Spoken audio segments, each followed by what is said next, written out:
বলছিলাম নোয়াখালীতে প্রভাবশালীরা খাল দখল করে রেখেছে এবং কাগজে কলমে কোটি টাকার প্রকল্প, কিন্তু বাস্তবে কোনো ফলাফল নেই। স্বপ্নে নিয়ে আলাপ করতে চাই সহকর্মী মিজানুর রহমান যুক্ত হচ্ছেন নোয়াখালী থেকে। মিজানুর রহমান, আপনার প্রতিবেদন আমরা দেখছিলাম, একটু বলবেন আসলে যে প্রভাবশালীরা খাল দখল করে আছেন সেই প্রভাবশালীরা মূলত কারা, তারা কি চিহ্নিত কিনা, এবং এই অভিযোগ যেহেতু পানি উন্নয়ন বোর্ড স্বীকার করেছেন, তো কি উদ্যোগ আসলে তারা নিলেন এখন পর্যন্ত?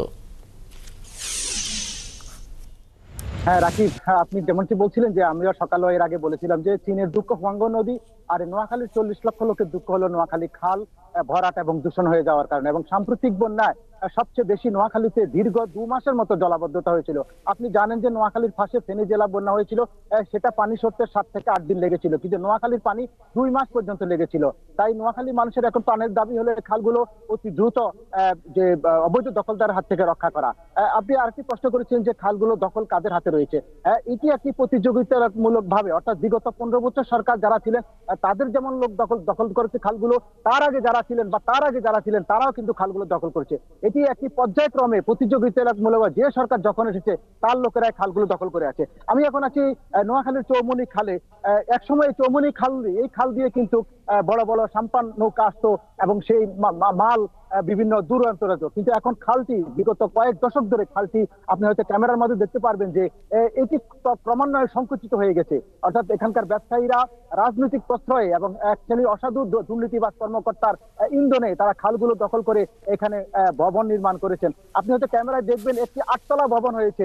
চৌমনি মদনমোহন বিদ্যালয় কর্তৃপক্ষ খালটি দখল করে মার্কেট এবং আবাসিক করেছেন, এবং তখনকার এই বিদ্যালয়ের সভাপতি ছিলেন এখানকার স্থানীয় এমপি মামুন রশিদ কিরণ, এবং তার বিরুদ্ধে অভিযোগ রয়েছে তার ইন্ধনে এই খালটি দখল করে এভাবে মার্কেট হয়েছে। আর নোয়াখালীতে এইভাবে প্রতিটি আনাচে কানাচে, গ্রাম বলেন শহর বলেন, প্রত্যেকটা জায়গায় কিন্তু খালগুলো দখল করে আজকে এখানে নোয়াখালীবাসীর এখন দুঃখ হয়েছে জলাবদ্ধতা।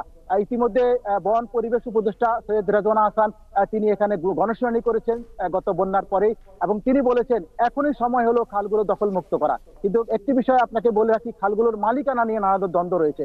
অর্থাৎ পানি উন্নয়ন বোর্ড, জেলা প্রশাসক, জেলা পরিষদ, সড়ক ও জনপদ, স্থানীয় সরকার, এগুলোর মধ্যে খালগুলোর মালিকানা নিয়ে দ্বন্দ্ব থাকার কারণে এগুলো সংস্কার করা হয়নি। তাই রেজওয়ানা হাসান কিন্তু নির্দেশ দিয়ে এসেছেন 2 মাসের ভিতরে খালগুলো কার মালিকানা এটি চিহ্নিত করে এবং সেটি ক্রমান্বয়ে দখল মুক্ত করা। আমাকে পানি উন্নয়ন বোর্ডের নির্বাহী প্রকৌশলী হালিম সালি জানিয়েছেন তারা গত 5 নভেম্বর একটি পরিকল্পনা তৈরি করেছেন, এবং যার যার মালিকানা খালগুলো তারা একটা আইডি দিয়ে খালগুলো শনাক্ত করে আগামী 10 তারিখে জেলা সমন্বয় সভা মিটিং এ তারা এটা উপস্থাপন করে পরবর্তীতে তারা কার্যকরী পরবর্তী কাজ তারা নির্ধারণ করবে। অর্থাৎ 10 তারিখের সভাটা গুরুত্বপূর্ণ।